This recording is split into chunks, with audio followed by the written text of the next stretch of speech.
जग से आंखें बंद करी तो सूरदास को दरस दिए। माता यशोदा ब्रिज नारी के, माता यशोदा ब्रिज नारी के माखन चोर रे, कृष्ण गोपाल रे, दीन दयाल रे, कृष्ण गोपाल रे, दीन दयाल रे, जय दीन दयाल हरे। श्री गोपाल कृष्ण भगवान की जय। तू खुले आकाश माझे, तू नवा विश्वास माझा, संपला ताज्या हवेने बुंदगारा वास माझा। जे मुखोटे पाहिले ते चेहरे होतेच कोठे, मी तुझ्या वांचून मागू चेहरा कुणास माझा। राख स्वप्नांची जरीही राहिली हातात माझ्या, का तुझे पाहून डोळे मोहरे संन्यास माझा। अनंत ब्रह्मांड नायक परब्रह्म परमेश्वर अवतार सर्वज्ञ श्री चक्रधर स्वामींच्या पवित्राती पवित्र अशा नामाचं ज्या माऊलीने आयुष्यभर चिंतन केलं, त्याच प्रभुनामाच्या चिंतनात गेल्या 10 दिवसापूर्वी आपल्या नश्वर देहाचा त्याग केला अशा कैवल्यवासी भामाबाई तुळशीराम उंडे या पवित्र अशा आत्म्याला भावपूर्ण श्रद्धांजली अर्पण करण्याकरता, अखेरचा निरोप देण्याकरता त्यांच्या दशक्रिया विधीच्या निमित्ताने आज आपण सर्वच जण या ठिकाणी एकत्र जमलेलो आहोत। या दशक्रिया विधीच्या निमित्ताने या ठिकाणी उपस्थित असलेले उंडे परिवाराचे सर्व आप्तेष्ट, नातेवाईक, सगळे सोयरे, पै पाहुणे, या उंडे परिवारावर प्रेम करणारा सर्व मित्र परिवार आणि शोकाकुल असणारा उंडे परिवार। नाम जप यज्ञ तो परम, बाधू न शके स्नानादी कर्म, नामे पावन धर्माधर्म, नाम परब्रह्म वेदार्थी। या जीवात्म्याला तो भगवंत जवळ करण्याकरता सोप्यातला सोपा रस्ता सांगत असताना भगवंत गीतेमध्ये सांगतात, यज्ञानाम जप यज्ञोस्मी। या जीवनामधला सर्वात मोठा यज्ञ जर कोणता असला तर तो आहे परमेश्वराच्या नामाचं स्मरण करणे, परमेश्वराच्या नामाचा जप करणे, हा सर्वात मोठा यज्ञ आहे। नंतर लिहावं लागतं। सर्वात मोठा यज्ञ जर कोणता असला तर तो आहे परमेश्वराच्या नामाचं स्मरण करणे। कारण यज्ञ खूप आहे, यज्ञ खूप आहे। ज्ञानदानाचा यज्ञ आहे, अन्नदानाचा यज्ञ आहे, यज्ञ खूप आहे। पण या सर्व यज्ञांमध्ये मोठा यज्ञ, सर्वश्रेष्ठ यज्ञ जर कोणता असला तर तो आहे त्या परमेश्वराच्या नामाचं स्मरण करणे। नाम जप यज्ञ तो परम, परम म्हणजे सर्वश्रेष्ठ, त्याच्यापेक्षा मोठाच असा काही नाहीये। असा सर्वश्रेष्ठ यज्ञ कोणता आहे तर नाम जप यज्ञ तो परम। मग हा यज्ञ जर सर्वात मोठा आहे, सर्वश्रेष्ठ यज्ञ आहे, मग या यज्ञाला काही नियमावली असेल, याला काही बंधनं असतील, याची काही आचारसंहिता असेल। कारण कर्मकांडातला कुठलाही विधी करायचा म्हटला तर त्याला बंधन असतात, स्थळाचं, काळाचं, वेळेचं बंधन असतं। तसं या यज्ञाला काही बंधनं असतील तर ते सांगतात की हीच तर या यज्ञाची महत्व आहे, हेच या यज्ञाचं महत्व आहे की या यज्ञाला कुठलंच बंधन नाहीये, याला स्थळाचं बंधन नाही, काळाचं बंधन नाही, वेळेचं बंधन नाही। इतकंच नाही, बाधू न शके स्नानादी कर्म, तू स्नानही केलेलं नसेल पण जर तुला परमेश्वराच्या नामाचं स्मरण करण्याची इच्छा आहे तर तू ते करू शकतो, बाधू न शके स्नानादी कर्म। आणि मग जर या यज्ञाला काही नियमावली नाही, याला कुठले बंधन नाहीये, याला कुठलं स्थळाचं, काळाचं, वेळेची निश्चिती नाहीये, मग या यज्ञातून काही मिळतं की नाही काही लाभ होतो की नाही, तर ते सांगतात की या यज्ञातून जे मिळेल ना, या यज्ञातून जे प्राप्त होईल ते कशातूनच प्राप्त होणार नाही. काय मिळेल या यज्ञातून, तर ते सांगतात नामे पावन धर्माधर्म. हो, धर्म करणाऱ्याला भगवंत जवळ घेणारा यात शंका नाही, धर्मानं जगणाऱ्याला परमेश्वर मिळणारा यातही शंका नाही. पण या यज्ञाची विशेषता अशी आहे, नामे पावन धर्माधर्म, अधर्माला सुद्धा पावन करणारा हा यज्ञ आहे. म्हणजे आपल्याकडनं एखादा अधर्म झाला, पाप झाला, गुन्हा झाला, दोष घडला आणि आपल्याला त्या दोषाची उपरती झाली आणि त्या दोषाबद्दल आपण प्रायश्चित्त घेऊन परमेश्वराजवळ क्षमा मागून जर हा यज्ञ आरंभला, तर भगवंत सांगतात त्या जीवाला सुद्धा मी वायाला जाऊ देत नाही. नामे पावन धर्माधर्म. आणि मग एवढी ताकद आहे यज्ञामध्ये. का आहे? कारण याला कुठला नियम नाही, याला कुठली बंधनं नाहीये आणि अगदी अधर्माला सुद्धा पावन करण्याची ताकद या यज्ञामध्ये आहे. तर मग एवढी सगळी ताकद या यज्ञामध्ये का आहे, तर या प्रश्नाचं उत्तर ते शेवटी देतात. ते सांगतात नाम परब्रह्म वेदार्थी. वेदाच्या अर्थाने जरी विचार केला तरी परमेश्वराचं नाम हा परमेश्वरच आहे. म्हणजे चालता बोलत्या देवाचं सन्निधान आपल्याला असताना, साकार श्रीमूर्तीचं सन्निधान आपल्याला असताना जे कार्य ती श्रीमूर्ती म्हणजे तो परमेश्वर अवतार करणार आहे, तेच कार्य असन्निधानामध्ये देव जवळ नसताना परमेश्वराचं नाम सुद्धा तेच कार्य करणार आहे. आणि या नामाचं महत्व ब्रह्मविद्या शास्त्रामध्ये सांगितलं. ब्रह्मविद्या शास्त्रामध्ये या नामाचं महत्व सांगत असताना नामाचे 10 ठाय नावाचं स्वतंत्र प्रकरणच निर्माण झालं. नामाचे 10 ठाय म्हणजे 10 फायदे त्यांनी सांगितले आणि यातच सर्व आलं.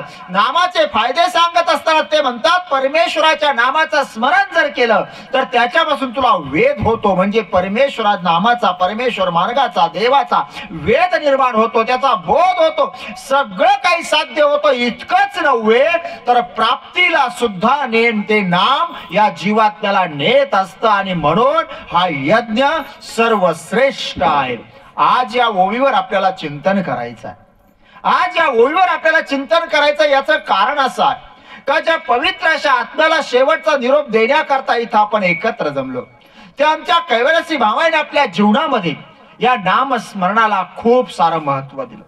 नामस्मरणाच्या माध्यमातून तो देव जवळ करण्याचा प्रयत्न केला.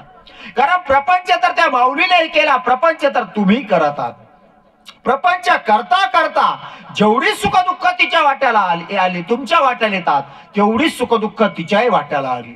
अगदी गरिबीतली गरिबी बघितली, तशी श्रीमंतीतली श्रीमंती बघितली. सुखातलं सुख बघितलं, तसं दुःखातलं दुःख बघितलं.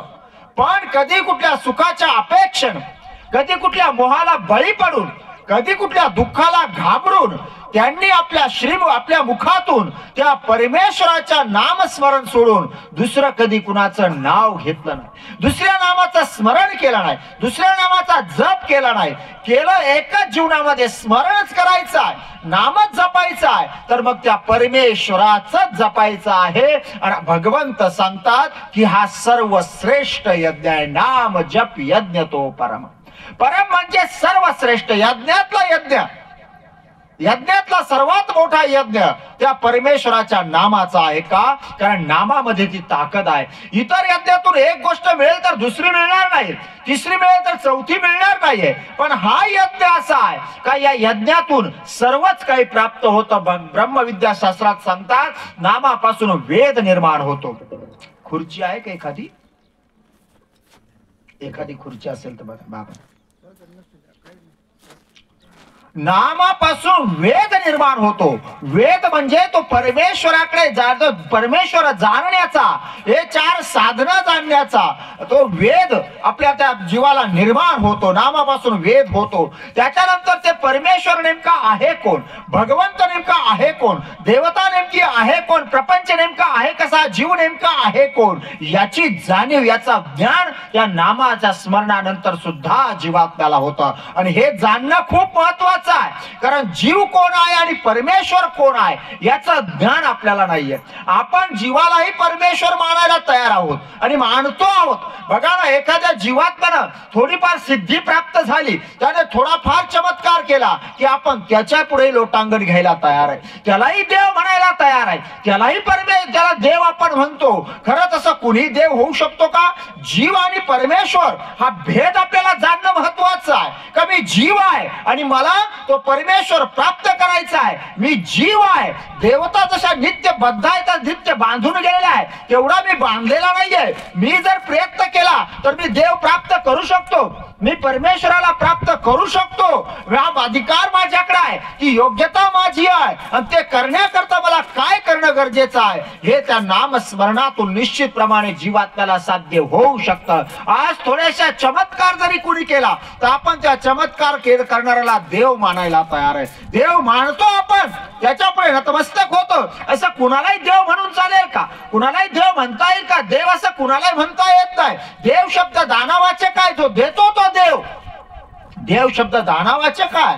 जो देतो तो देव. कुणालाही देव म्हणता येणार नाही. आणि देव कसा ओळखावा? कुणालाही देव म्हणून चालत नाही. देव ओळखण्याची काही लक्षणं असतात. परमेश्वराचं अस्तित्व नेमकं जाणायचं कुठे, परमेश्वर नेमका म्हणायचा कुठे, तर देव जाणण्या करता देवाची काही लक्षणं संत श्रेष्ठ ज्ञानोबा माऊली ज्ञानेश्वरीमध्ये अगदी स्पष्टपणे सांगतात. बाबा रे, कुठेही डोकं टेकू नको, हे तुझं मस्तक आहे, ते खूप पवित्र आहे, ते खूप मोठं आहे, ते असं कुठेही टेकवण्याकरता तुला देवानं दिलेलं नाहीये. ते अशा ठिकाणी टेकवायचं आहे का जिथं एकदा मस्तक टेकलं का पुन्हा कुठे मस्तक टेकवण्याची गरजच पडली नाही पाहिजे. अशा ठिकाणीच हे मस्तक टेकवायचं आहे. आणि ते टेकवायचं कुठं, हे मस्तक झुकवायचं कुठं, तर ते देवापुढे. आणि तो देव कसा ओळखायचा, तर देवाची काही लक्षणं माऊलीने आम्हाला सांगितली. माऊली सांगतात, माऊली देवाची लक्षणं सांगत असताना म्हणतात, ऐका यशश्री औदार्य, ज्ञान भक्ती वैराग्य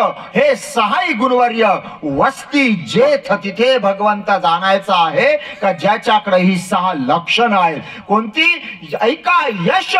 यश म्हणजे ज्याला कधी अपयशच येत नाहीये, अपयशात येऊ शकत नाही. भगवंताला कधीच अपयश येत नाही बरं का, कधीच अपयश येत नाही, कधीच नाही. हा, अपयश एखाद्या वेळेस धर्माची स्थापना करण्याकरता, अधर्मी संपवण्याकरता भगवंत अपयश स्वीकारू शकतात, पण अपयश देवाला येत नाही, कारण तो सर्व शक्तीने युक्त आहे, सर्व शक्तिमंत आहे. तो त्याला अपयश येतच नाही. ज्याच्याकडे यश आहे, श्री म्हणजे सकल गुणांनी जो परिपूर्ण आहे, हा शब्द लक्ष्मी अलंकृत आहे, पण सगळे ज्याच्याकडे परिपूर्णता आहे. यश, श्री, औदार्य. औदार्य म्हणजे देणं हा ज्याचा भाव आहे, उदारता ज्याच्याकडे आहे, अशा ठिकाणी भगवंत जाणायचा आहे. ज्याच्याकडे अपेक्षा आहे, ज्याला काही मिळू, ज्याला काही पाहिजे आहे, त्याला देव नाही म्हणता येत. तो देव ओळखावा लागेल. आणि मग तो देव ओळखल्यानंतर त्या परमेश्वराच्या नाम जपाने, नाम स्मरणाने तो देव कोण आहे, जीव कोण आहे याचा बोध जीवाला होतो. आणि मग जीवाचं तिकडे त्या परमेश्वराकडे चालण्याचा रस्ता तयार होतो. नाम जप यज्ञ तो परम याच करता म्हटलं, याच करता तो सर्वश्रेष्ठ म्हटलेला आहे, कारण यापासून सर्व काही जीवाला प्राप्त होत असतं. नाम जप यज्ञ तो परम, बाधू न शके स्नानादी कर्म. या यज्ञाला कुठली नियमावली नाहीये, याला कुठलं बंधन नाही. नाहीतर कर्मकांडामध्ये कुठलाही विधी घ्या, तुम्ही कर्मकांडातला कुठलाही विधी घ्या, त्याला बंधन पडतात. त्याला स्थळाचं, काळाचं, वेळेचं बंधन पडतं. त्या वेळेतच ते विधी करावे लागतात, तरच त्याची आपल्याला जे काही फलित पाहिजे तुम्हाला ते मिळत असतं कर्मकांडामध्ये. बघा ना, अहो साधं शांती कर्म जरी करायचं म्हटलं, साधं शांती कर्म जरी करायचं म्हटलं तरी त्याला बंधन आहे. काही शांती कर्म आपल्याला सांगतात त्र्यंबकेश्वरलाच करा, काही शांती कर्म मध्यमेश्वरालाच करायला सांगतात, काही शांती कर्म रामकुंडावरच करायला सांगतात, काही शांती कर्म गयेलाच करायला सांगतात, काही शांती कर्म वाराणसीलाच करायला सांगतात. का? त्याला स्थळाचं बंधन आहे.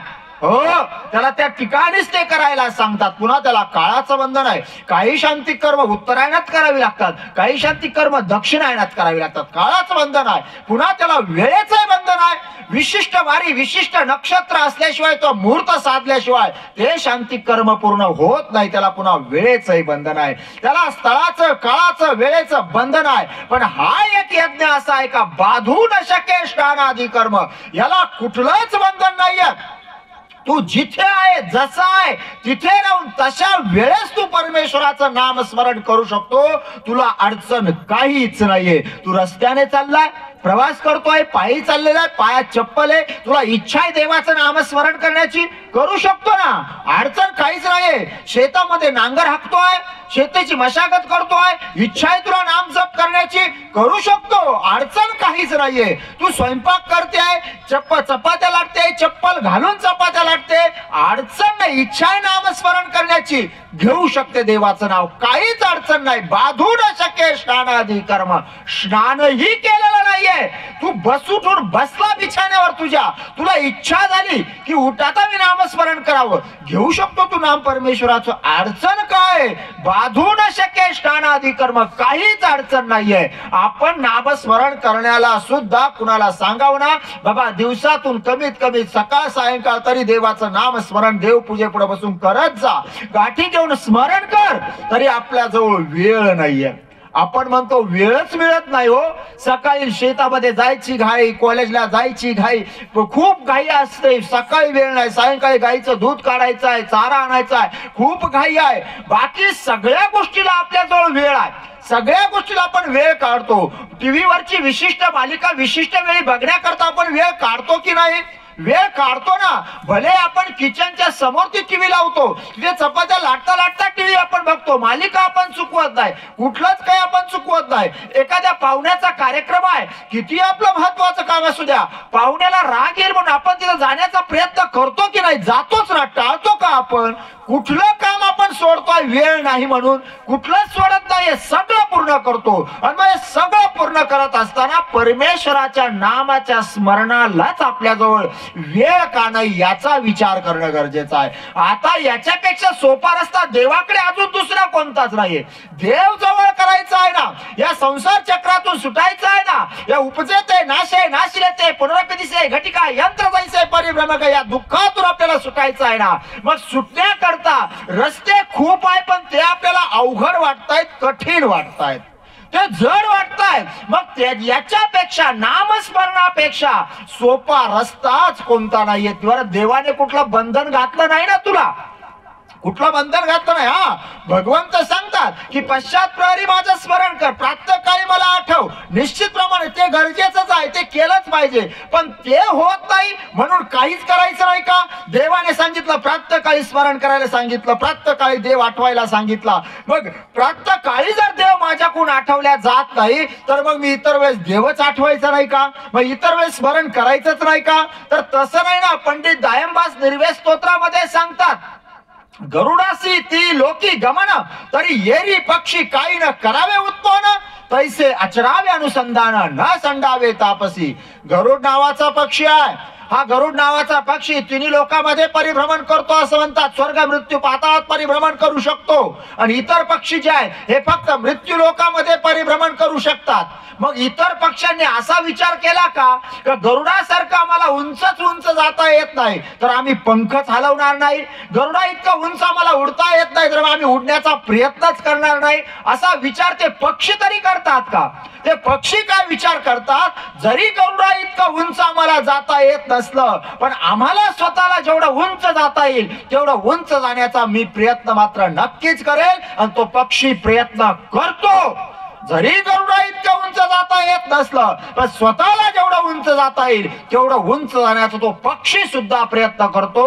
पंडित दायंबास सांगतात, तैसे अचरावे अनुसंधान, न संडावे तापसी. साधकाने मनुष्याने सुद्धा जरी परमेश्वराने विधी केलेला विधी परिपूर्णतेने होत असला मग काहीच करायचं नाही का? देवाने सांगितलं पश्चात प्रहरी स्मरण करा. आम्ही पश्चात प्रहरी, आमची नजर सर्व जीवांवर फिरत असते. परमेश्वर पश्चात प्रातःकाळी चिंतन करत असतात की कोणता जीव आम्हाला आठवतोय. मग प्रातःकाळचं स्मरण माझ्याकडनं होत नाही, पश्चात प्रहरी माझ्याकडून जप होत नाही, देवाचं नाम स्मरण होत नाही, मग मी दिवसभर देवच आठवायचं नाही का? तर तसं नाही ना.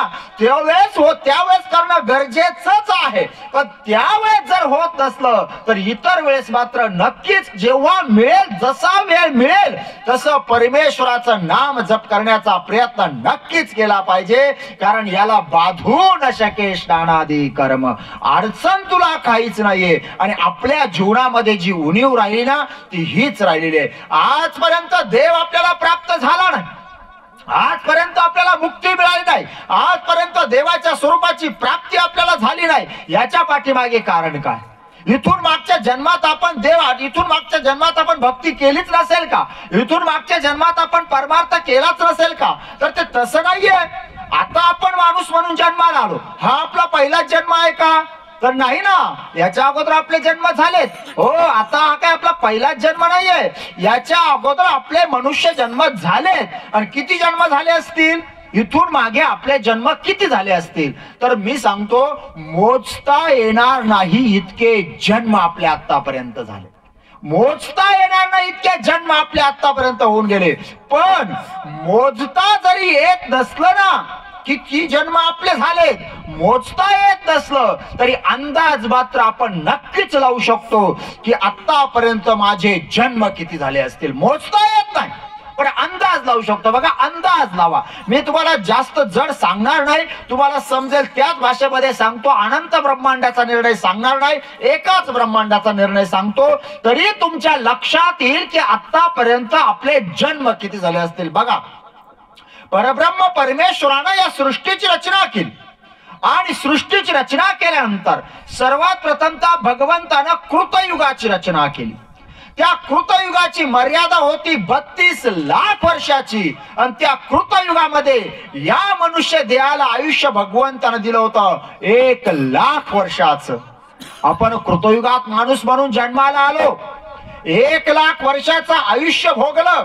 बरं, एकदाच भोगलं का? तर नाही ना. त्या कृतयुगामध्ये कितीतरी जन्म, कितीतरी मृत्यू, जन्म मृत्यू, जन्म मृत्यू करत करत करत कृतयुगाचे 32 लाख वर्ष संपले. देव आपल्याला भेटलाच नाही. त्याच्या खाली होतं त्रेतायुग. त्रेतायुगाची मर्यादा होती 16 लाख वर्षाची. आणि त्या त्रेतायुगामध्ये या मनुष्य देहाला आयुष्य भगवंताने दिलं होतं 10,000 वर्षाचं. आपण पुन्हाही तिथे माणूस म्हणून जन्माला आलो, तिथे एकदाच नाही आलो. पुनरपि जननम पुनरपि मरणम पुनरपि जननी जठरे शयनम या दुःखात पडलो. जन्म मृत्यू करत करत करत त्रेतायुगाचे 16 लाखही संपले, प्राप्ती आपल्याला झालीच नाही. त्याच्या खाली होतं द्वापारयुग. द्वापारयुगाची मर्यादा होती 8 लाख वर्षाची. आणि त्या द्वापारयुगामध्ये या मनुष्य देहाला आयुष्य भगवंतानं दिलं होतं 1000 वर्षाचं. आपण पुन्हाही तिथे माणूस म्हणून जन्माला आलो, तिथे एकदाच नाही आलो. उपजते नाशे नाशिलेते पुनरपि दिसे घटिका यंत्र जैसे परिभ्रमेगा. उपजे म्हणजे जन्म, नाशे म्हणजे मृत्यू. आपले अनंत जन्म मृत्यू करत करत करत द्वापारयुगाचे 8 लाखही संपले. देव आपल्याला भेटलाच नाही. त्याच्या खाली होतं कलियुग. या कलियुगाची मर्यादा आहे 4 लाख वर्षाची. पैकी आतापर्यंत 5230 वर्ष आतापर्यंत झालेले आहे. आणि एवढ्याही काळामध्ये आपले खूप सारे जन्म झाले, खूप सारे मृत्यू झाले, अजूनही देव आपल्याला भेटला नाही. आणि या युगात जर देव भेटला नाही, या युगात जर मुक्ती मिळाली नाही, या युगात जर मोक्ष मिळाला नाही, तर याच्यानंतर युग नाहीये. याच्या अगोदर पर्याय होता. चला, कृतात नाही साध्य झालं, त्रेतात होऊन जाईल. त्रेतात नाही प्राप्ती झाली, द्वापारात होईल. द्वापारात नाही मुक्ती मिळाली, कलित मिळेल. पण कलियुगात जर मुक्ती मोक्ष नाही मिळाला, कलियुगात जर देवाची प्राप्ती नाही झाली, तर याच्या नंतर युग नाहीये. हो, याच्या नंतर आहेत फक्त नित्य नरक. आणि म्हणून तर संतांनी सांगितलं, शेवटची पाळी एक मनुष्य जन्म. ही शेवटची संधी आहे. शेवटची का म्हटले? कारण आता आपल्याला मनुष्य जन्म मिळालेला आहे, हा पुन्हा मिळेलच याची खात्री आहे का? प्रत्येक वेळेस मेल्यानंतर आपण माणूस म्हणूनच जन्माला येऊ याची शाश्वती आहे? इतका सोपा आहे का मनुष्य देह? नाही ना. संत सांगतात, एक एक योनी कोटी कोटी पेरा मग लागे वारा मानवाचा. 84 लाख योनी आहे, पैकी 83,99,999 योनीमध्ये कोटी कोटी फेरे झाल्यानंतर कुठेतरी जीवात्म्याला एकदा मनुष्य देह प्राप्त होतं आणि हे मनुष्य देह प्राप्त झाल्यानंतर या जीवात्म्याचं साध्य काय आहे तर संत शिरोमणी भास्कर भट्ट बोरीकर आपल्या उद्धव गीता नावाच्या ग्रंथामध्ये सांगतात, विपाय कर्मभूमीचे पेठे नर दे लावे उचटे, मुक्ती रत्न घेई गोमटे जव मृत्यू पावेना. तुला या कर्मभूमीच्या बाजारामध्ये हे जे मनुष्य देह मिळालेला आहे याच्या माध्यमातून मुक्ती रत्न घेई गोमटे, तुला मुक्ती प्राप्त करायची आहे, म्हणजे तुला मोक्ष मिळवायचा आहे, म्हणजे तुला अशी जागा प्राप्त करायची आहे का जिथं गेल्यानंतर परत तुझं पतन होणार नाही. मुक्ती रत्न घेई गोमटे, ती जागा तुला प्राप्त करायची आहे आणि ती जागा प्राप्त करण्याकरता ही शेवटची संधी आहे. कारण याच्यानंतर हा मनुष्य देह पुन्हा मिळेलच याची खात्री नाही. आणि जर जीवात्म्याला भगवंताची प्राप्ती करायची असेल, जीवात्म्याला जर मुक्ती मिळवायची असेल तर मनुष्य देहाशिवाय दुसरं साधन नाहीये. इतर योनीमध्ये जीवात्मा गेला तिथे त्याला कर्माची निष्पत्ती नाहीये, ती फक्त कर्मभूमीमध्ये मनुष्य देह ज्या जीवाला मिळेल त्यालाच कर्माची निष्पत्ती आहे आणि आपल्याला ते मिळालेलं आहे. बरं, इथून मागे आपल्याजवळ वेळ जास्त होता, आता वेळ खूप कमी आहे. बघा ना, कृतयुगात आपल्याजवळ लाखभर वर्षाचं आयुष्य होतं, त्रेतायुगात आपल्याजवळ 10,000 वर्षाचं आयुष्य होतं, द्वापार युगात आपल्याजवळ 1,000 वर्षाचं आयुष्य होतं. आता आपल्याजवळ आयुष्य किती आहे? कलियुगाची आई मर्यादा किती सांगितली? सरासरी 100 वर्षाची.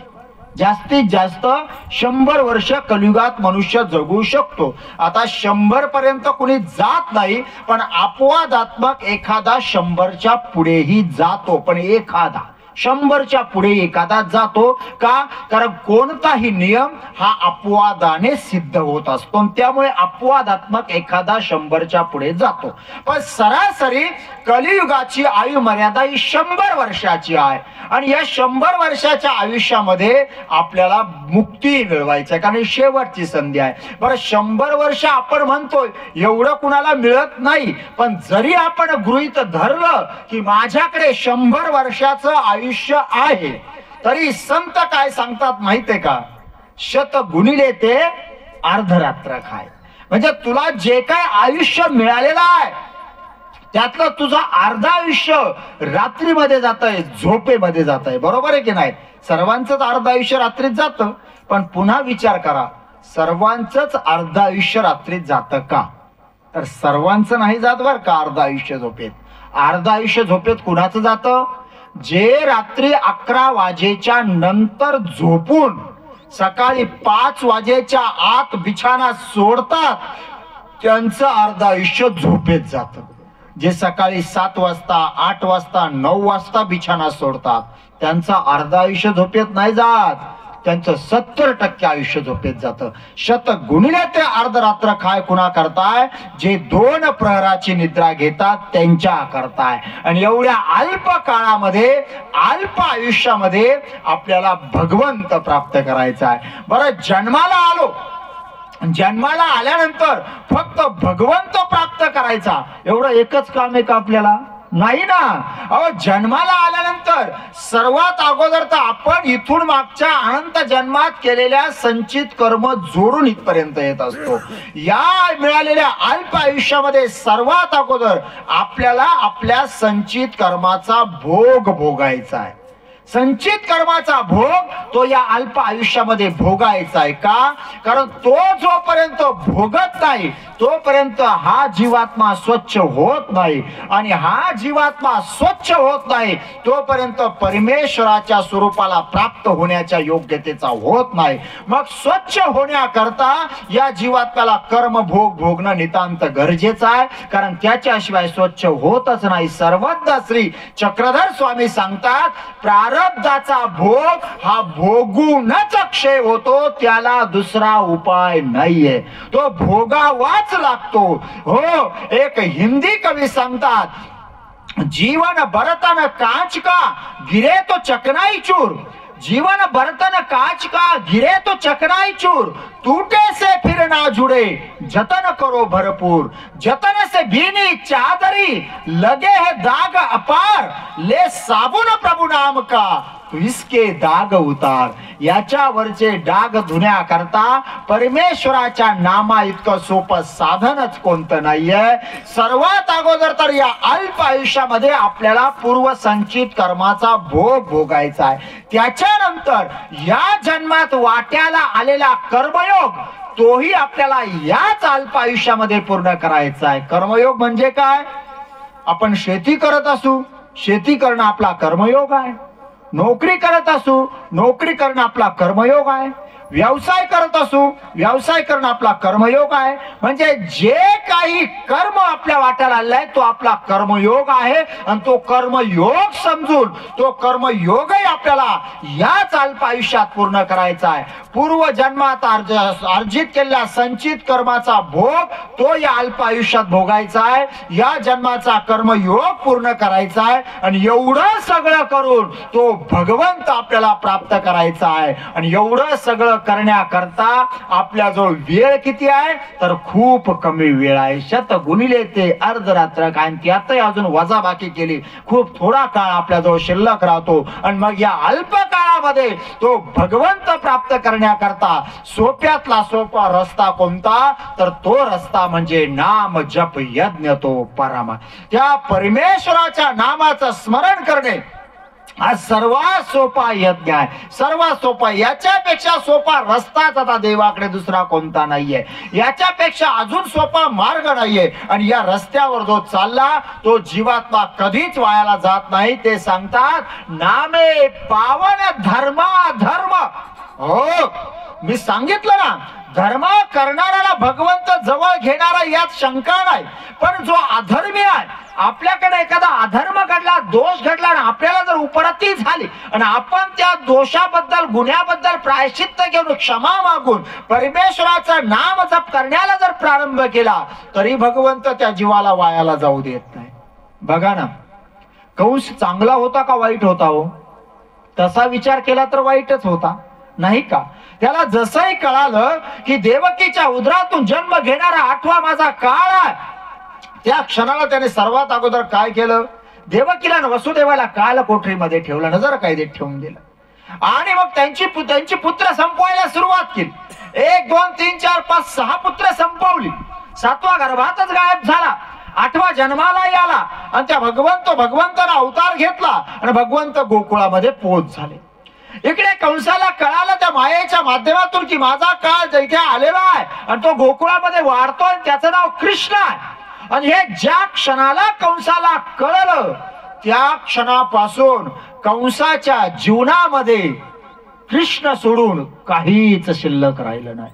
जसंही त्याला कळालं की माझा काळ गोकुळात वाढतोय, त्याचं नाव कृष्ण आहे, त्या क्षणापासून कंस चालताना कृष्ण, बोलताना कृष्ण, खाताना कृष्ण, काय जीवनामध्ये कृष्ण सोडून त्याच्या काही शिल्लक राहिलं नाही। काय फळ मिळालं? वायाला गेलं का कंस? बघा ना, ज्या वेळेस त्या कंसाचं त्या जीवात्म्याच्या देहामध्ये राहण्याची वेळ संपली, त्या अक्रूराच्या माध्यमातून स्वतः भगवंत त्या मथुरेपर्यंत पोहोचले, तिथे त्या हाणामाऱ्या झाल्या, बाकीच्या घटना घडल्या आणि तो क्षण आला की कंसाच्या मृत्यूचा क्षण, की आता देहामध्ये राहण्याची ते जीवाची वेळ संपलेली आहे। स्वतः भगवंत त्या कंसाच्या सिंहासनापर्यंत गेले। कंस ओढला आणि त्या सिंहासना ओढत ओढत त्या राजवाड्याच्या बाहेर, त्या राजवाड्याची शेवटची पायरी यमुनेच्या पवित्र तीरावर होती, तिथपर्यंत भगवंत कंसाला ओढत ओढत घेऊन आले। त्या विश्राम घाटावर स्वतः भगवंत मांडी घालून बसले, मांडीवर तो कंस झोपवला, डोकं मांडीवर घेतलं, डाव्या हाताने कंसाचं डोकं दाबलं आणि उजव्या हाताची बुक्की कंसाच्या छातीमध्ये मारून कंसाचं प्राणोत्क्रमण करवलं। देवाच्या मांडीवर कंसाला मृत्यू आला, वायाला गेला का?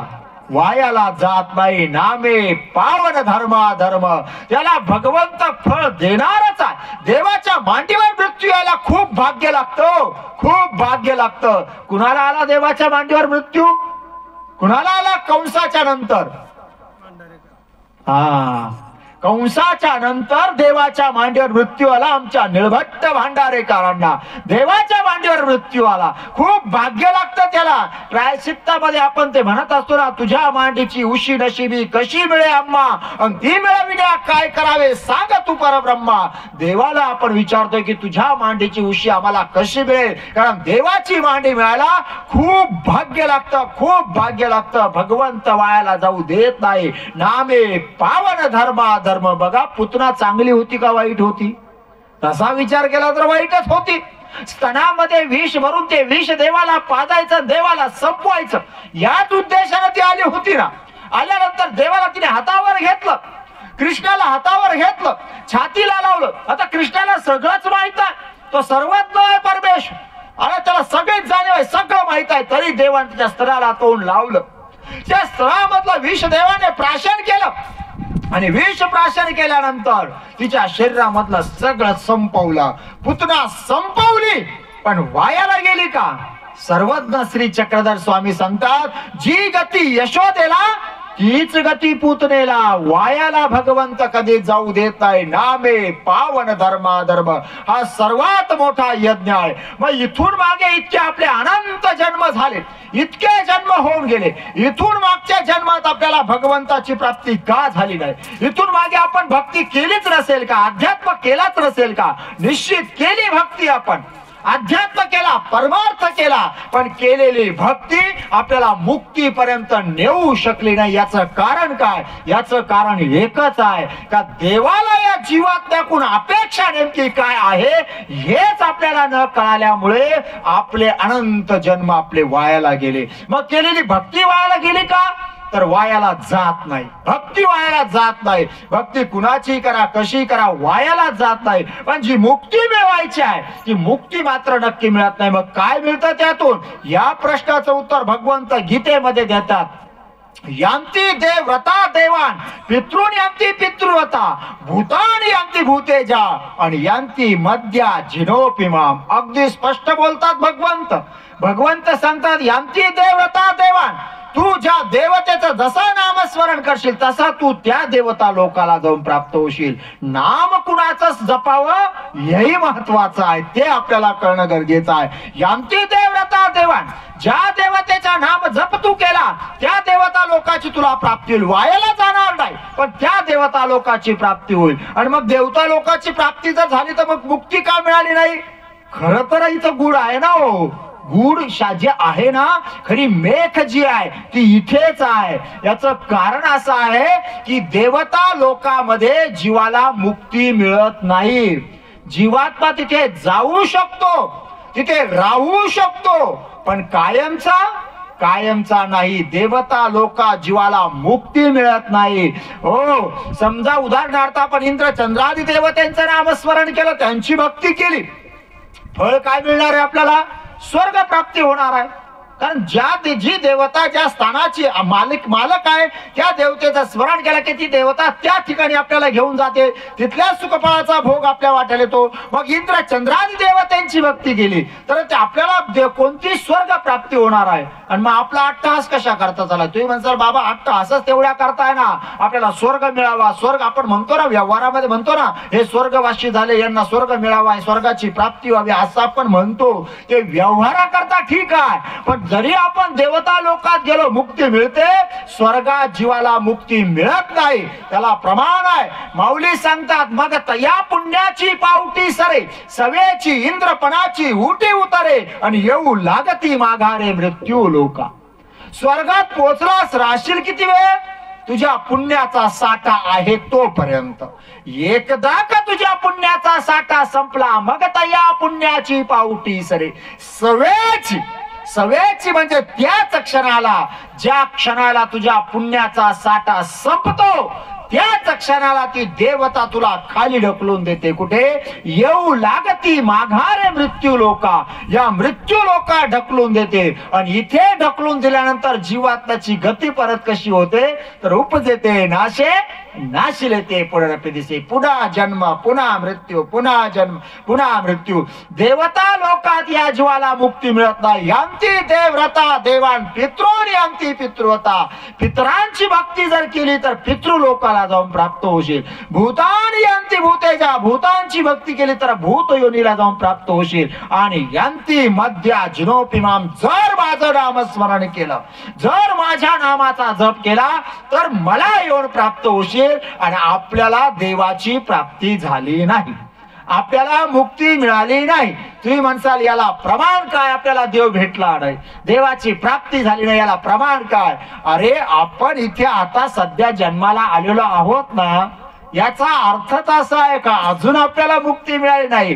कारण एकदा का मुक्ती मिळाली का जीवात्म्याला पुन्हा जन्माला यावं लागत नाही. आपण जन्माला आलेलो आहोत म्हणजे मुक्ती मिळाली नाही, देव आपल्याला भेटला नाही. इथून मागे केलेलं नामस्मरण आपल्याला भगवंतापर्यंत नेऊ शकलं नाही. कारण भगवंताचं नामस्मरण जसं देवाला अपेक्षित आहे तसं आपल्याकडून न झाल्यामुळे आपले अनंत जन्म इथून मागचे वायाला गेले. का? कारण तो देवाला जे अपेक्षित आहे ते आपल्याकडून नेमका घडत नाही. मग नामस्मरण करताना देवाला अपेक्षित काय? तर देवाला अपेक्षित एकच आहे, अनन्याश्चिंतयन्तो माम. एकनिष्ठतेने तू माझं नामस्मरण कर. जो माझा होय अनन्य शरण त्याचे निवारिगामी जन्म मरण. अनन्यतेनं एकनिष्ठतेने जर तू माझं नामस्मरण केलं तर निश्चितप्रमाणे मी तुला वायाला जाऊ देणार नाही. तू मलाच येऊन प्राप्त होशील. तुला नित्य मुक्ती देईल. नाम प्राप्ती ते करी सांगतात. प्राप्तीला सुद्धा नेण्याची ताकद या नामामध्ये आहे. आणि इथून मागे आपल्याला एवढे अनंत जन्म होऊन गेले. इथून मागच्या जन्मामध्ये आपल्याला प्राप्ती झाली नाही, पण आता आपल्याला मनुष्य जन्म मिळालेला आहे. आणि या मनुष्य जन्मामध्ये भगवंत प्राप्त करण्याचा हा शेवटचा चान्स, शेवटची संधी आपल्याकडे आहे. आणि तो भगवंत प्राप्त करण्याकरता आपल्याकडं आता सोप्यातला सोपं साधन कोणतं? कारण रस्ते तर खूप आहे. भागवतामध्ये सांगतात, ऐसी नर देहाची प्रीती कृष्ण सांगे उद्धवा प्रती. येणे शरीरे मज पावती नाना युक्ती विचारे. हे शरीर जे आहे या शरीराच्या माध्यमातून तू माझ्यापर्यंत येऊन पोहोचू शकतो. येणे शरीरे मज पावती नाना युक्ती विचारे. एका युक्ती विचारे नाही, नाना युक्ती विचार. नाना म्हणजे वेगवेगळे. मी तुला माझ्याकडे येण्याचे वेगवेगळे खूप सारे रस्ते दाखवले आहेत. त्यापैकी तुला जो साधा सरळ सोपा आणि शक्य असेल त्या रस्त्यावर चालत चालत येऊन तू माझ्यापर्यंत पोहोचण्याचा प्रयत्न कर. आणि मग भगवंतापर्यंत पोहोचण्यातला सोप्यातला सोपा रस्ता कोणता? तर तो रस्ता म्हणजे नाम जप यज्ञ तो परम.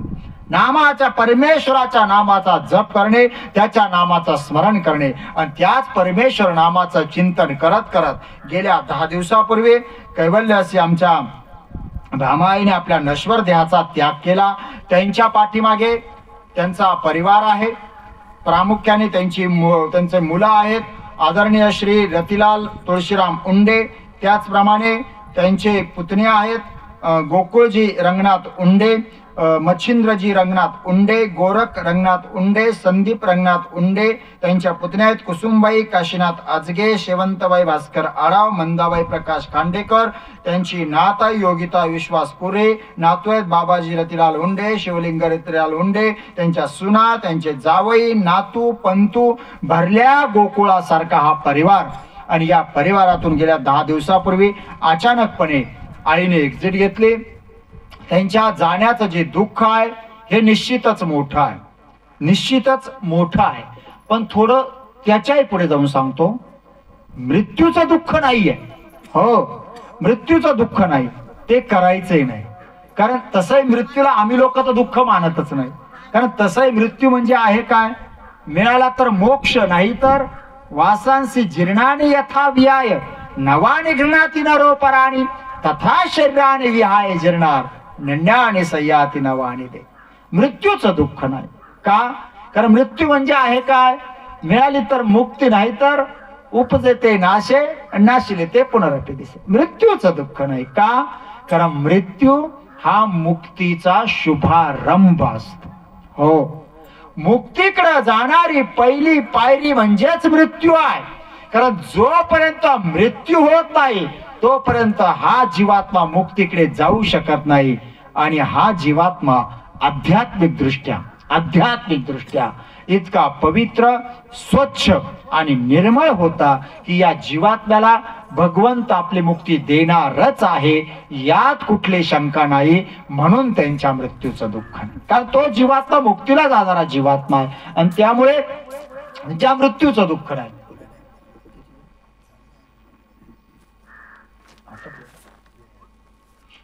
मृत्यूचं दुःख नाही का, तो जीवात्मा मुक्तीला जाणारा जीवात्मा आहे. आणि ज्या वेळेस एखादा जीवात्मा या जन्म मृत्यूच्या दुःखातून सुटतो, या संसार चक्रातून मुक्त होतो आणि मुक्त होऊन त्या कैवल्य गडापर्यंत पोहोचतो ना, शास्त्र सांगतं की त्या कैवल्य गडावर आनंद उत्सव साजरा होतो.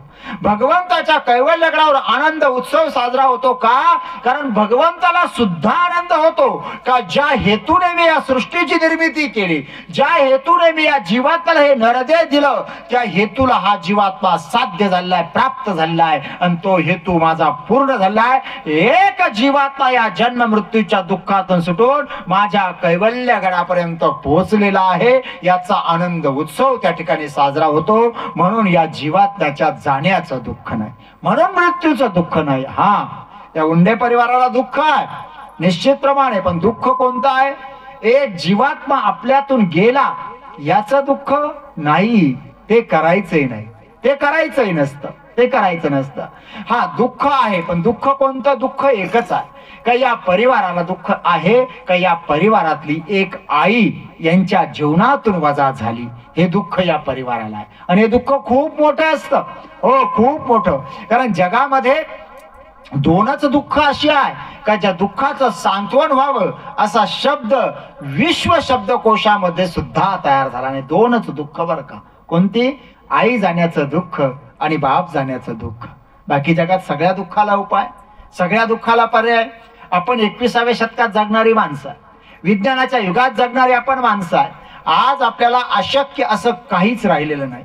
आपल्याला जे हवं आहे ते आपण प्राप्त करू शकतो, जे मिळवायचं आहे ते मिळवू शकतो. हो, बघा ना, आता जर वाटलं थंडी खूप आहे, गारवा खूप आहे आणि हा गारवा कमी करण्याकरता मला राजस्थानच्या वाळवंटासारखी उष्णता हवी आहे, तेवढी उष्णता घेण्याकरता, गरमी घेण्याकरता राजस्थानच्या वाळवंटात जाण्याची गरज राहिली नाही आपल्याला. घरामध्ये गेलो, रूम हीटर चालू केला, आपल्या घरामध्ये राजस्थान पेक्षा जास्त टेम्परेचर आपण निर्माण करू शकतो. अशक्य नाही आपल्याला. आता आपल्याला वाटलं यावर्षी उन्हाळा खूप आहे, गरमी खूप आहे आणि गरमी कमी करण्याकरता मला महाबळेश्वर सारखी थंड हवा हवी आहे. तेवढी थंड हवा घेण्याकरता आपल्याला महाबळेश्वरला जाण्याची गरज नाही राहिली. घरामध्ये गेलो, एसीचा बटन चालू केला, आपल्या घरामध्ये महाबळेश्वर पेक्षाही थंड हवा आपण निर्माण करू शकतो. अशक्य नाही आपल्याला. आपल्याला बर्फ खावासा वाटला, बर्फ खाण्याकरता हिमालयात जाण्याची गरज राहिली नाही आपल्याला. घरात गेलो, फ्रीज उघडला, घरात हिमालय तयार केला, आपण घरात बर्फ तयार केला. अशक्य नाही आपल्याला. या जगात काहीच अशक्य नाही. अहो, आपला एखादा नातेवाईक परदेशात आहे आणि त्याच्याशी आपल्याला फेस टू फेस बोलणं, समोरासमोर बोलणं गरजेचं आहे, तर त्या बोलण्याकरता 7 समुद्र ओलांडून पलीकडे जाण्याची गरज राहिली नाही आपल्याला. 7 समुद्र ओलांडून अलीकडे येण्याची गरज राहिली नाही. त्याला मोबाईल उचलला, व्हिडिओ कॉल केला, तो तिथे, आपण इथे बोलू शकतो ना समोरासमोर. का अशक्य या जगात आपल्याला काहीच अशक्य नाही. आपल्याला जे हवं आहे ते आपल्याला मिळू शकतं, जे प्राप्त करायचं आहे ते प्राप्त करू शकतो. सगळं मिळतं या जगामध्ये, सगळं मिळतं. इतकंच काय, मानलेली नाती गोती सुद्धा मिळतात. हो, मानलेला भाऊ मिळेल, मानलेली बहीण मिळेल, मानलेला काका मिळेल, काकी मिळेल, मामा मिळेल, मामी मिळेल, मावशी मिळेल. सगळं सगळं मिळतं या जगामध्ये. मिळत नाही फक्त एकदा जीवनातून वजा झालेली आई आणि जीवनातून वजा झालेला बाप. हे एकदा का जीवनातून वजा झाले म्हणजे झाले, याला परत दुसरा उपाय नाहीये. या परिवाराचं उंडे परिवाराचं जे दुःख आहे ते तेवढं एक आहे का या परिवारातून आपली एक आई जीवनातून वजा झाली. हे दुःख खूप मोठं असतं आणि हे दुःख खऱ्या अर्थाने तेव्हा जाणवतं जेव्हा आई बाप जीवनातून वजा होतात.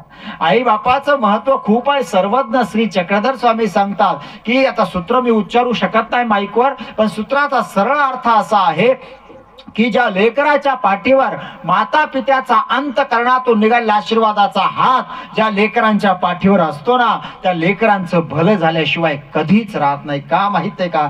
कारण आईबाप ज्यावेळेस एका ठराविक काळानंतर आईबाप जे देवाकडे मागत असताना स्वतः करता कधीच काही मागत नाही बरं का, कधीच नाही. ते मागतात कुणाच करता, ते देवापुढे बसून जर एक तर मागतच नाही, मागत असतील तर काय मागतात? आपल्या लेकरांचं सुख मागतात, त्यांची दुःख दूर व्हावात ही प्रार्थना देवाला करतात, यांच्यावर आलेली विघ्न दूर व्हावा ही प्रार्थना करतात. आणि बघा ना, आईबाप जोपर्यंत जिवंत आहेत ना, तोपर्यंत एखादं दुःख संकट विघ्न जर आपल्यावर आलं ना, तर आपले आईबाप जे असतात ते दुःख ते संकट ते विघ्न कधीच आपल्यावर येऊ देत नाही. स्वतः त्या संकटाशी दोन हात काढतात. पण जेव्हा आईबाप जीवनातून वजा होतात आणि त्याच्यानंतर जेव्हा एखादं दुःख येतं, त्याच्यानंतर जेव्हा एखादं संकट येतं आणि ते जेव्हा सरळ आपल्यावर येतं, तेव्हा आपल्या लक्षात येतं की अरे, आता जर इथे माझी आई असती, आता जर इथे माझा बाप असता, तर हे दुःख हे संकट माझ्या वाट्याला आलंच नसतं. आई बाप जीवनात खूप महत्वाचे आहे, खूप महत्वाचे. हो, कारण आपल्याला हे शरीर जे लाभलं, या शरीराच्या माध्यमातून आता आपण सगळी सुख भोगतो आहे, हे कुणामुळे लाभलेलं आहे? तर आपल्या आई आणि बापामुळेच हे शरीर आपल्याला मिळालेलं आहे. आणि त्यामुळे त्यांची उणीव जी आहे ही कशानेच भरून निघत नसते. आईचं आणि बापाचं आपल्या जीवनात महत्व नेमका आहे का? एका कवीने खूप आई आणि बाप एकाच ओळीमध्ये बांधले आणि या दोन ओळी जरी आपल्याला जीवनामध्ये कळाल्या ना, तर निश्चितप्रमाणे या जीवनाचा सार झाल्याशिवाय राहणार नाही. आई आणि बापाची आपल्या जागा जीवनामध्ये नेमकी कोणती आहे तो कवी सांगतो. बाप घराचा तो पाया, आई कळस त्यावर.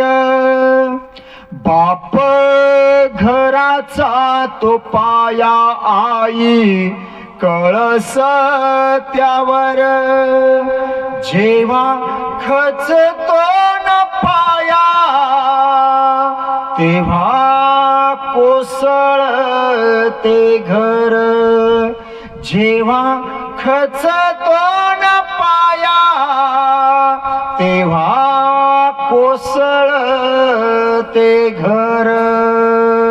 हा बाप जो आहे ना, या जीवनरूपी घराचा पाया म्हणजे आपला बाप आहे. या जीवनरूपी घराचा पाया आपला बाप आहे आणि या जीवनाचा कळस म्हणजे आपली आई आहे. या पायावर आपण भरभक्कमपणे उभा असतो. किती वादळ आली, किती विघ्न आले, किती संकट आले, किती दुःख आले, तरी तो पाया सगळे दुःख संकट विघ्न ऊन वारा पाऊस तो पाया अगदी स्थित प्रज्ञ होऊन ते सगळं सहन करत असतो. का? कारण त्या पायाला माहित आहे ही इमारत किती भव्य दिव्य दिसत असली, पण मी जर किंचित जरी हल्लो ना, तरी इमारत कोसळायला वेळ लागणार नाही. म्हणून तो बाप पदोपदी अपमान सहन करत असतो, पदोपदी दुःख भोगत असतो, पण त्याची झळ तो आपल्यापर्यंत येऊ देत नाही. अगदी स्थित प्रज्ञासारखा स्थिर असतो. या पायावर आपलं जीवनाचं घर जे आहे अगदी स्थिर उभं असतं, बिनधास्तपणे उभं असतं. आणि या आपल्यावर जे आई जी आहे, ही आई या जीवनाचा कळस आहे. त्या कळसाच्या छत्रछायेखाली या पायावर मजबूतपणे उभा असतो आणि कळसाच्या छत्रछायेखाली अगदी निवांत असतो. कुठला ऊन आपल्याला लागत नाही. पण जेव्हा कळसही जीवनातून वजा होतो आणि जेव्हा पायाही वजा होतो, त्याच्यानंतर कळसाशिवाय आणि पायाशिवायची इमारत उभी राहील का? आणि उभी राहायची असेल तर तिला किती धीरदत्तपणे सामोरं जावं लागेल हे तेव्हा कळतं जेव्हा आई आणि बाप जीवनातून वजा होतात. या परिवाराचं दुःख जे आहे ना, हे आई जीवनातून वजा झाली एवढं एकच दुःख आहे का आई जीवनातून वजा झाली. कारण या आईचं महत्व सांगताना आमचे साने गुरुजी सांगतात, मातृत्वाचं महामंगल स्तोत्र म्हणजे आई. मातृत्वाचं महामंगल स्तोत्र म्हणजे आई. आई माझा गुरु, आई कल्पतरू, आई स्वर्गापेक्षा मोठी, आई पृथ्वीपेक्षा मोठी आहे, स्वामी तिन्ही जगाचा, आई विना भिकारी सांगितलं. आई खूप मोठी आहे, खूप मोठी, इतकी मोठी आहे, इतकी मोठी आहे का आई शब्दाची व्याख्या मी सांगत असतो. आ म्हणजे आत्मा आणि ई म्हणजे ईश्वर. आत्मा आणि ईश्वराचं मिलन जिच्या माध्यमातून होतं ना, तिला आई म्हटलं गेलं. आई खूप मोठी आहे, इतकी मोठी आहे, इतकी मोठी आहे का या आमच्या संतांना जेव्हा देवाशी नातं जोडण्याची वेळ आली त्यावेळेस आमच्या संतांनी सगळ्यात अगोदर देवाशी नातं कोणतं जोडलं?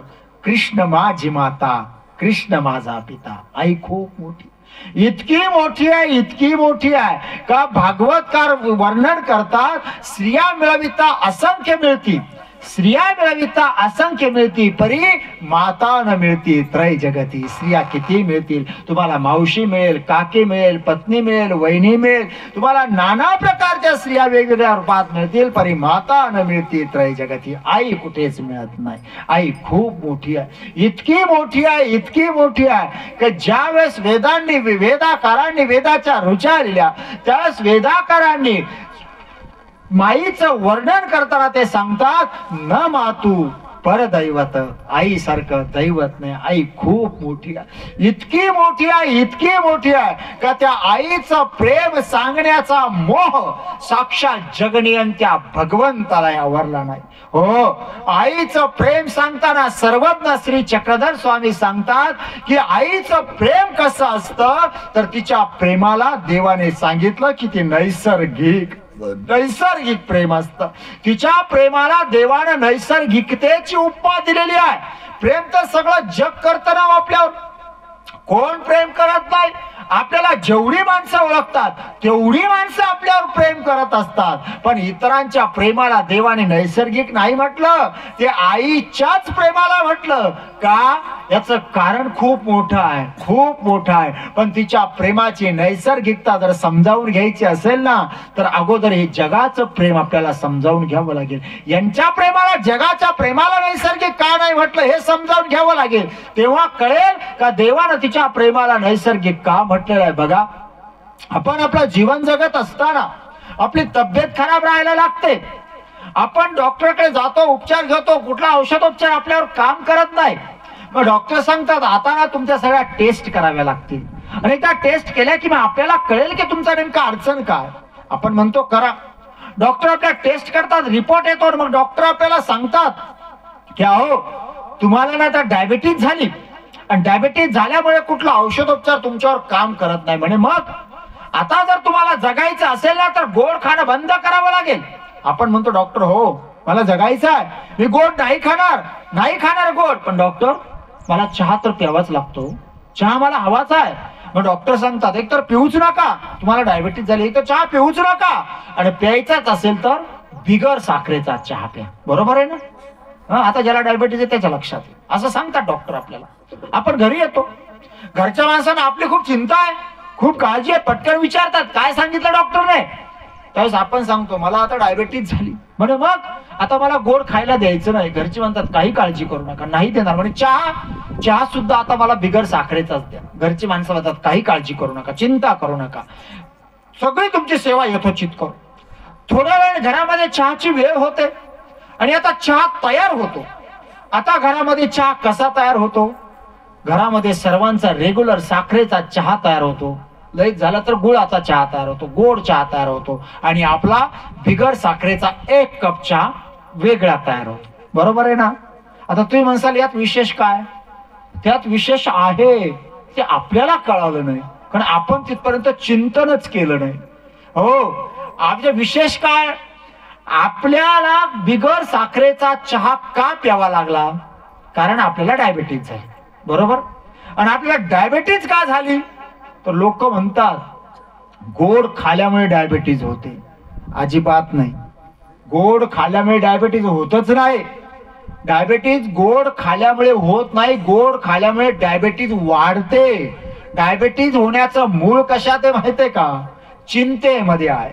जो जितकी जास्त चिंता करतो, जो जितकं जास्त टेन्शन घेतो, जो जितकी जास्त काळजी करतो त्याला तेवढी जास्त डायबिटीज होते. डायबिटीज गोडाने वाढते पण होते चिंतेने. मग आपल्याला डायबिटीज झाली, आपण चिंता कुणाची केली? घराची, दाराची, बायकोची, नवऱ्याची, मुलांची, प्रपंचाची, व्यवहाराची, नातेवाईकांची, या सगळ्यांची चिंता केली आणि म्हणून आपल्याला डायबिटीज झाली. आणि डायबिटीज झाली म्हणून आपली चहा मधली साखर बंद झाली. मग आपल्या घरातल्या माणसांनी असा विचार केला का आमची चिंता केली म्हणून यांना डायबिटीज झाली, म्हणून यांना साखरेचा चहा पिता येत नाही? जर आमच्यामुळे यांना बिगर साखरेचा चहा प्यावा लागतोय तर आम्ही सुद्धा बिगर साखरेचा चहा पिऊ, असा विचार एखाद्या घरामध्ये झाला का? नाही, तो होणारही नाही. त्याची तुम्ही चिंताही करू नका, ते होणार. हे जगाचं प्रेम आहे, हो, हे जगाचं प्रेम आहे, या होणारच नाहीये. मग हे जगाचं प्रेम आहे. आता आपल्याकरता जिभेच्या चवीचा त्याग कोणीच करायला तयार नाही. आपल्याला वांग्याची भाजी चालत नाही म्हणून घरात वांगी यायची बंद झाली का? तुम्हाला चालत आहे, तुमच्याकरता मी भेंडीची बनवू पण घरामध्ये भरीत करून आम्ही खाऊ, आम्हाला आवडतं. आपल्याकरता जिभेच्या चवीचा त्याग कोणी करत नाही. तुम्हाला पुरणपोळी आवडत नाही म्हणून घरामध्ये पुरणपोळी बनवायची बंद झाली का?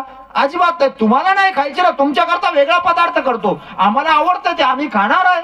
आपल्याकरता जिभेच्या चवीचा त्याग कोणीच करत नाही. जगाचं प्रेम आहे म्हणून त्याच्या प्रेमाला नैसर्गिक नाही म्हटलं, तिच्या प्रेमाला नैसर्गिक का म्हटलं? आता तुमच्या ध्यानात येईल. ज्यावेळेस आपण आईच्या गर्भामध्ये होतो, बाळ आईच्या गर्भामध्ये असतं, वाढत असताना त्या आईला एखादा चांगलासा पदार्थ खावतो, तेलकट, तळेल, आंबट, गोड पदार्थ खावासा वाटतो. ती आई इच्छा व्यक्त करते की मला असा असा पदार्थ खायचा आहे. पटकन लगेच गॅसवर हवा आहे तो पदार्थ तयार होतो, पदार्थ ताटात पडतो, ताट त्या आईच्या समोर येतं, हवा आहे तो पदार्थ मिळाला, तिच्या तोंडाला पाणी सुटतं. किती खाऊ, कधी खाऊ असं तिला होतं. पटकन घास मोडतोय, तो घास इथपर्यंत घेते, पण जेव्हा तो घास इथे येतो ना तेव्हा ती आई क्षणभर थांबते आणि विचार करते, अरे हा पदार्थ जर मी खाला तर माझ्या पोटातल्या बाळाला त्रास होईल का? असा ती विचार करते. आणि तो पदार्थ खाल्यामुळे पोटातल्या बाळाला आपल्याला जर ते त्रास होणार असेल ना तर तो पदार्थ त्या आईला कितीही आवडत असू द्या, कितीही आवडत असू द्या, असा घास खाली टाकते आणि ताट बाजूला सरकावून देते. आपल्याला बरं वाटावं म्हणून आपल्या जिभेच्या चवीचा त्याग आपल्या करता फक्त आपली आईच करू शकते. तिच्या प्रेमाला नैसर्गिकतेची उपमा दिली, फुकट नाही दिली. तिच्यासारखं नैसर्गिक प्रेम या जगात कोणीच करू शकत नाही, हो, कोणीच नाही. बघा ना, आतापर्यंत विज्ञानाने सगळे शोध लावले, एकही शोध विज्ञानाने अपूर्ण ठेवलेला नाही. सगळे शोध लावले पण एक शोध विज्ञानाला अजून लावता आला नाही. कोणता?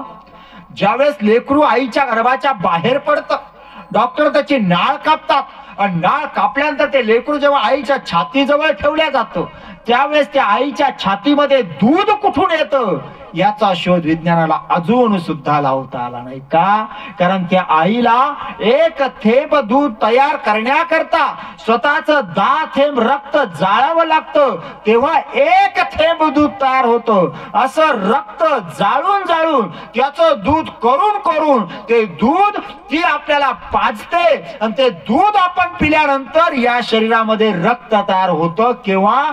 जेव्हा तिने तिचं रक्त जाळून दूध करून आपल्याला पाजलं तेव्हा या शरीरामध्ये रक्त तयार झालं. आणि त्या शरीरामध्ये असणारं रक्त आणि या शरीरामध्ये असणारं रक्त वेगळं नसल्यामुळे आपल्या लेकराला काय हवाय हे आईला कधीच सांगावं लागत नाही. तिला न सांगता कळतं माझ्या लेकराला काय हवाय. एखादं 7-8 महिन्याचं ताणं लेकरू आहे, ते घरी राहतं, त्याची आई 2 किलोमीटर शेतामध्ये कामाला गेलेली असते. घरी त्या बाळाला भूक लागते, भुकेनं ते तानबाळ व्याकुळ होतं, रडतं. घरातली सगळी माणसं त्याचं रडणं थांबवण्याचा प्रयत्न करतात. कोण त्याला वर घेतं, कोण खाली घेतं, कोण गोल फिरवतं, कोण भुर्र दाखवतं, तरी ते बाळ रडायचं थांबत नाही. का? कारण त्याच्या रडण्याचा अर्थच कुणाला कळत नाही. पण 2 किलोमीटर शेतामध्ये असताना त्या लेकराच्या आईला तिथे पाण्या फुटतो, तिला तिथे कळतं घरी माझ्या बाळाला भूक लागलेली आहे. ती आई शेतातून घरी येते, बाळाला दूध पाजते, झोपवते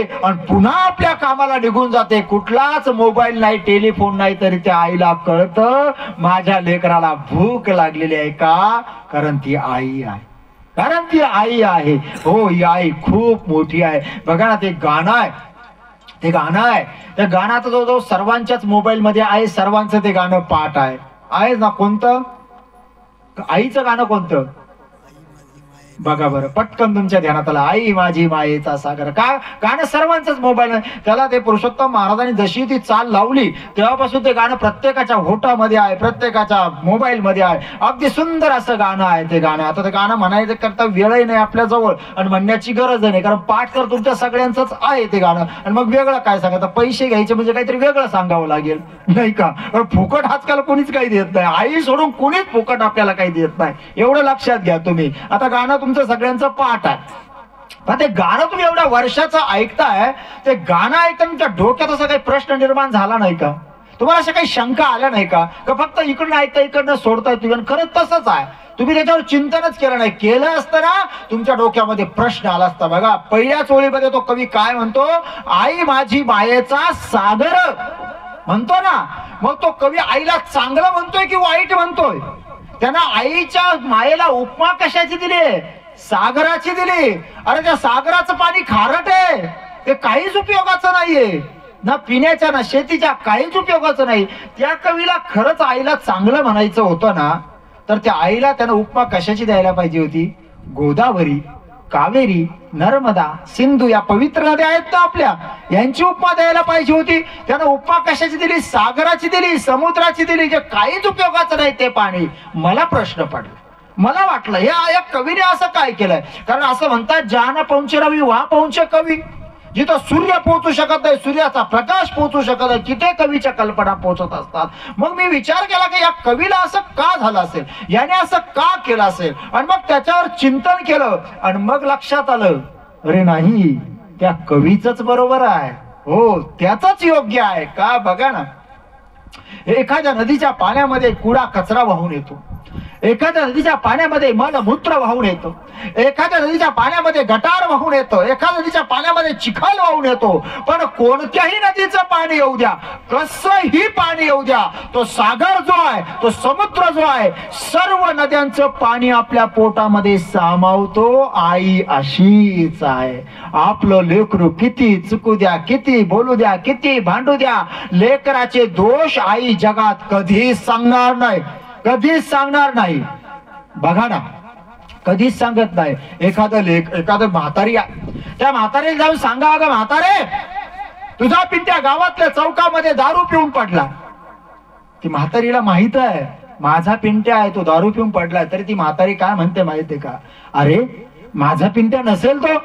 अगं नाही म्हातारे, तुझाच पिंट्या आहे. माझा पिंट्या? अरे पण दारू पित नाही रे, चक्कर येऊन पडला असेल. अगं नाही म्हातारे, तुझाच पिंट्या आहे, तो दारूच पिऊन पडलाय, वास येतोय त्याच्या तोंडाचा. त्यावेळेस ती म्हातारी म्हणते, माझा पिंट्या दारू पिऊन पडलाय? अरे तो पित नाही रे, कुणीतरी पाजले असेल म्हणून पिला असेल. हे शब्द फक्त आईच्या तोंडातून बाहेर येऊ शकतात, जगाच्या तोंडातून कधीच येणार नाही. नाहीतर बघा ना, असंच तुम्ही एखाद्या चुकून काही दुसऱ्या कारणाने बिअर बार समोर चुकून उभे राहू द्या आणि गावातल्या एखाद्या माणसानं तुम्हाला तिथं पाहू द्या. तुम्ही गावात पोहोचायच्या आत बातमी गावात पोहोचलेली असते, फलाना फलाना सुरुवात केलंय. हो, हे जग आहे, हे व्यवहार आहे. याच्या प्रेमाला नैसर्गिक नाही म्हटलं कधीच, हे कधीच नाही. ती फक्त तिथे आहे, तो पित नाही, कुणीतरी पाजला असेल म्हणून तो पिला असेल. हे शब्द फक्त त्याचे दोष कधीच ती जगात सांगणार नाही, कधीच नाही. म्हणून तर तिच्या प्रेमाला नैसर्गिकतेची उपमा दिली, कारण हे प्रेम खूप महत्वाचं आहे. या जगामध्ये हे प्रेम दुसरं आई आणि बाप सोडून कुठे मिळत नसतं. म्हणून जीवनामध्ये आईची आणि बापाची काळजी घेणं खूप गरजेचं आहे. का? कारण ते स्वतः करते, कधीच जगत नाही, कधीच जगत नाही. त्या कवीने खूप सुंदर असं वर्णन केलं आहे का आई नेमकी काय करते, बाप नेमका काय करतो. एवढं जर आपल्याला कळालं ना तरी आपल्या जीवनात खूप महत्वाचं आहे. तळपत्या उन्हात अन रख रख त्या रानात, भिजलीस माझ्यासाठी तू ग कष्टाच्या घामात. कधी मिळे मुठभर घास, कधी घडे तिला उपवास. ओल्या मातीतून चालताना तुडविले काट्याचे फास. आई माझी मायेचा सागर दिला तिने जीवनाकार आई माझी मायेचा सागर दिला तिने जीवना आकार हे स्वतः करता कधीच जगत नसतात. ज्यावेळेस एखाद्या घरामध्ये खाणारी तोंड 5 आहे, टोपल्यामध्ये भाकरी जर 4 आहे ना, त्यावेळेस त्या घरामध्ये एका जीवाला भूक नसते त्या दिवशी बरं का. कोणत्या? त्या घरातल्या आईला.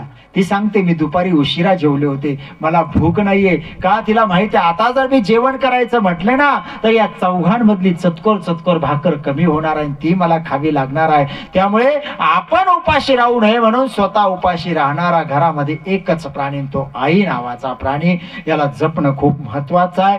या परिवाराचं दुःख जे आहे तेवढं एक आहे, फक्त एकच दुःख का आई जीवनातून वजा झाली, बाकी दुसरं दुःख नाहीये. ते करायचंही नाही. याचा अर्थ तुम्ही तिला विसरून जा असं मी म्हणणार नाही. म्हटलं तरी तुम्ही विसरू शकणार नाही. तुम्ही तिला विसरू नका. तिची उणीव तुम्हाला आयुष्यभर भासणार आहे, हे शाश्वत सत्य आहे, त्यातही काही शंका नाही. पदोपदी तिची आठवण येणार आहे, हे शाश्वत सत्य आहे. तुम्ही तिला विसरून जा असं मी म्हणणार नाही. फक्त एकच सांगेल, समाधान एकच माना की हा पवित्र असा जीवात्मा आहे, तुमची आई जी आहे ही कुठे वायाला गेली नाही. देव या जीवाला वायाला जाऊ देणार नाही. कारण देवाचा शब्द आहे का ज्या जीवाने माझं चिंतन केलं, एक निष्ठतेनं माझं चिंतन केलं, त्या जीवात्म्याला मी माझ्या कैवल्यगडावर नेऊन त्या जीवाला नित्य मुक्ती देत असतो. या जीवाला भगवंत आपली मुक्ती देणारच आहे. प्रभू श्री चक्रधराने या जीवात्म्याला नित्य मुक्ती द्यावी, नित्य कैवल्य पद प्रदान करावं. जन्म मृत्यूच्या दुःखातून या जीवाला कायमचं सोडून आपल्या स्वरूपेचा नित्य आनंद प्रदान करावा. आणि आईच्या जाण्यानं आईचा जो परिवार आहे त्यांना जी आईची उणीव भासत आहे ती उणीव सहन करण्याची ताकद प्रभू श्री चक्रधराने या परिवाराला द्यावी. इतकीच भावपूर्ण श्रद्धांजली समर्पित करून नाम जप यज्ञ तो परम बाधू न शके स्नानादि कर्म नामे पावन धर्म अधर्म नाम परब्रह्म वेदार्थ या ओळीवरचे अल्पचिंतन आपणा सर्वांच्या साक्षीने आलेल्या महात्म्यांच्या पवित्र करकमलाने प्रामुख्याने आदरणीय श्रद्धेय परमपूज्य महंत श्री दत्तराज बाबाजी घुगे आणि आमचे दादा यांच्या पवित्र करकमलाने झालेली अल्प स्वल्प सेवा त्या भगवंताच्या श्रीचरणी समर्पित करून या सेवेला या ठिकाणी पूर्णविराम देतो, थांबतो. दंडोत प्रणाम. जय श्री चक्रधर. याच्यानंतर श्रद्धांजली पर कुणाला बोलायचं असेल तर माईकवर यावं, आपल्या भावना या ठिकाणी 2-2 मिनिटांमध्ये व्यक्त कराव्या. तदनंतर सामूहिक प्रार्थना होईल आणि सामूहिक प्रार्थनेनं या विधीचा समारोप होणार आहे. तर प्रार्थनेपूर्वी कुणाला बोलायचं असेल, भावना व्यक्त करायची असेल, माईकवर यावं, आपल्या भावना या ठिकाणी व्यक्त कराव्या.